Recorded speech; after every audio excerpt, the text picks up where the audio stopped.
ძალიან ბევრი რამ შეიძლება მოყვეთ ჩვენს მწერლებზე, ბატონო გიათ, ჯერ სხვაობ არაფერი მე ვიყავი 17-18 წლის, როცა პირველად მიმიღო დიდმა ოჯახმა, მწერალთა კავშირის ოჯახმა და უამრავი საინტერესო რამ მახსოვს. გამორჩეულად მნიშვნელოვანი იყო ჩემთვის, როცა მე პირველად დავესწარი მწერალთა ყრილობას, ვიყავი 20 წლის და როგორი სანახავია, რომ ერთ დარბაზში არის შოთა ნიშნიანიძე, მურბანებანიძე, ირაკლი აბაშიძე, ჯანსუღ ჩარკვიანი, ნოდარ დუმბაძე, მთელი ვარსკვლავეთი, რეზო ინანიშვილი, ვახუშტი კოტეტიშვილი და აი ამ საოცრების დროს საკმაოდ მოსაწყენია ყრილობის მოსმენა, იმიტომ რომ 2-3 დღე გრძელდება საუბარი და ვზივარ ყრილობაზე, ვარ ბედნიერი, ერთ მხარეს ის ჩემი უსაყვარლესი გოდერძი ჩოხელი, მეორე მხარეს ბატონი თამას წილწივაძე, იქვე პაატა ნაცვლიშვილი, უნიჭერეში ჟურნალისტი და ჩვენს უკან ბატონი ვახუშტი კოტეტიშვილი და რეზო ინანიშვილი.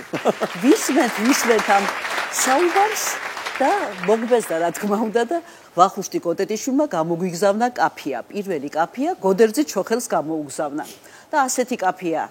ყრილობა მიდის ტაატით, მე ამას გირჩევ ჩოხელო. გვერდით რომ გიზის ლამაზი, ვინძლო ეგ მაინც მოხელო. თუ ეგეც ვერ მაახერხე, მაშაკ რაისად მოხველო. გოდერძი არაფერი უპასუხა, როგორც წესიერმა მთისკაცმა და ახლა იფიქრე იქნებ თამას წილწივაძე შევაგულიანოო და მეორე კაფია ვახუშტი თამას წილწივაძეს გამოუგზავნა. შავმა ქალმა დაიუბნა, რაისად ვარ ლამაზიო. თუ გოდერძი ვერას გახდა, აგერ ამყავს თამაზიო. თამაზი რომელი მელექსე იყო და საერთოდ არ უპასუხა და მესამე ლექსი უკვე პაატა ნაცვლიშვილს გამოუგზავნა ვახუშტიმ. ყველას მე როგორ გასწავლოთ, შენც ამას გირჩევ პაატა. გვერდით რომ გიზით ქალაი ხელი გამოსდე გაატა, ასე რამ გამოგიყვანა დარცხვენილი და მორჩილი, რახან პაატა დაგარქვეს, თავიც ხო არ გაქვს მოჭრილიო. უკვე შეგულიანდა გოდერძი ჩოხელი და გაუგზავნა ვახუშტის წერილი.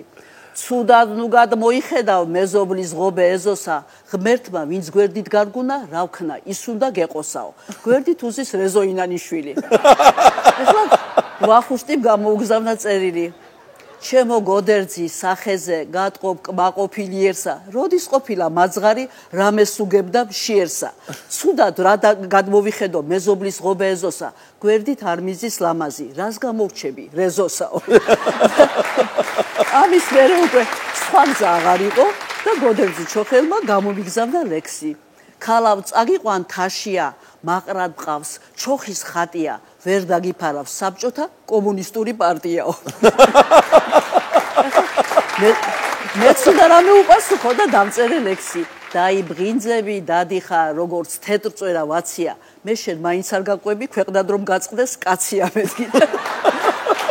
ამის მერე უკვე გოდერძი განებდა და მომწერა. წარია შენთა ლექსობა, შენ გვერდი ჯდომაც წარია. ის დღე დაიწოს, რა დღესაც ჩემჭირად გაგიცანია. აი ეს მაშინ ვიყავი 20 წლის, მას მერე თითქმის 40 წელზე მეტი გავიდა და ეს ნაწერები მაქვს როგორც უძვირფასესი სახსოვარი ჩემთვის პირველი მწერალთა ყრილობის და ძალიან